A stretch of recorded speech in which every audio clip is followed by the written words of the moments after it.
Si tu traverses le Zo, je serai avec toi. Et le fleuve, il ne te submergera point.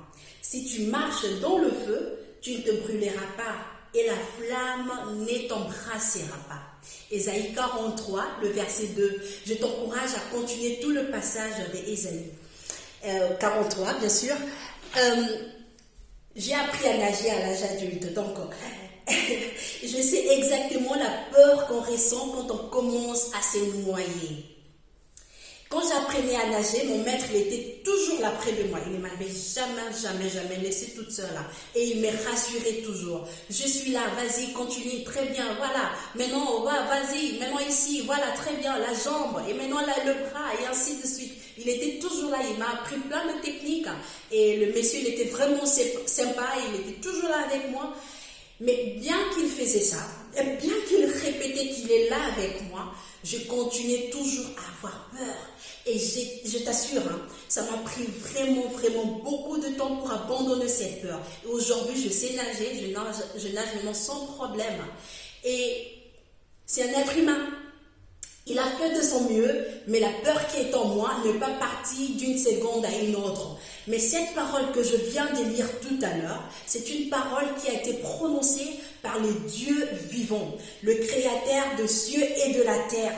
C'est lui qui contrôle toutes choses, c'est lui qui contrôle les événements. Ouais? C'est lui qui n'a pas de faillite en lui. C'est lui qui a prononcé cette parole.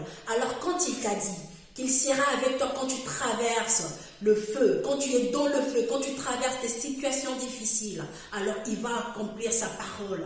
Tu sais, prochainement, à la prochaine minute, à la prochaine heure, quand tu vas prendre le temps de prier pour ton problème, je ne sais pas, tu traverses quelle eau, ce sont peut-être tes études, c'est peut-être le chômage, la stérilité, c'est peut-être l'immoralité sexuelle, c'est peut-être l'alcool, je ne sais pas ce que tu es en train de traverser. Mais à la prochaine minute, quand tu vas prendre le temps de prier pour ton problème, je te donne une stratégie. Ouais. Si tu te posais la question jusqu'ici, jusqu'à quand mon problème, ainsi de suite, personne n'a réussi, personne n'est s'en sorti jusqu'ici, et ainsi de suite, je te donne une stratégie. À la prochaine minute, au lieu de répéter les paroles négatives ou les paroles décourageantes, ou des questions comme jusqu'à quand, mais pourquoi, et ainsi de suite, prends cette parole et répète ça devant toi avec assurance et avec foi. Dis à ton Dieu, Papa, mon Dieu, tu m'as dit que tu seras avec moi.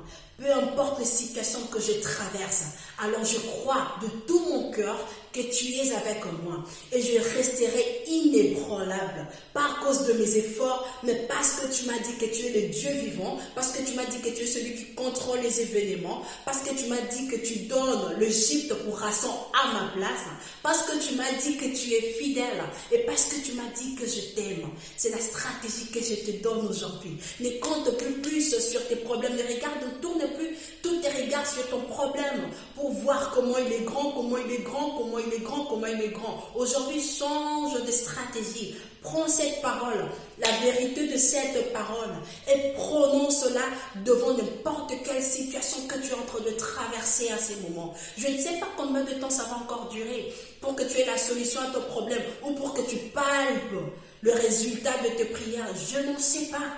Je ne sais pas. Mais je sais une chose, que peu importe ce que tu es en train de traverser, tu resteras inébranlable.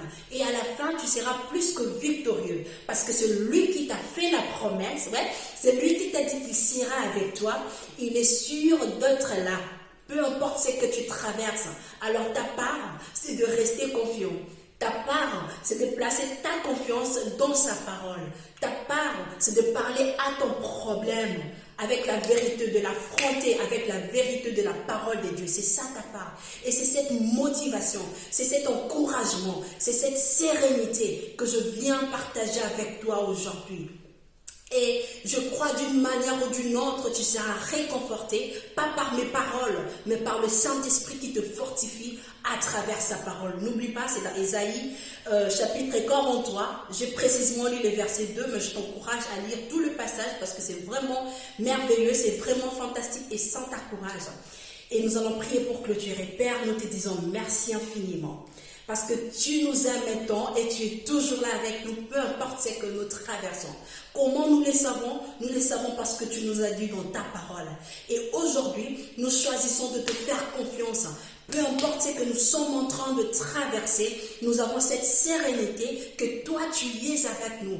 Alors nous allons sortir plus que victorieux et nous resterons inébranlables parce que toi tu es avec nous. Merci infiniment parce que tu nous fortifies par ton Esprit Saint qui habite en nous. Gloire à toi Jésus. C'est ton nom que seul que nous avons ainsi prié. Mon ami, je t'encourage à vraiment méditer sur ces passages et je crois de tout mon cœur que le Seigneur va vraiment exaucer la prière de ton cœur et il va te fortifier par son Esprit Saint afin que tu ne cèdes pas, afin que tu ne lâches pas et que tu restes confiant dans sa parole. Je serai ravie de te retrouver très bientôt et porte-toi bien. À très bientôt.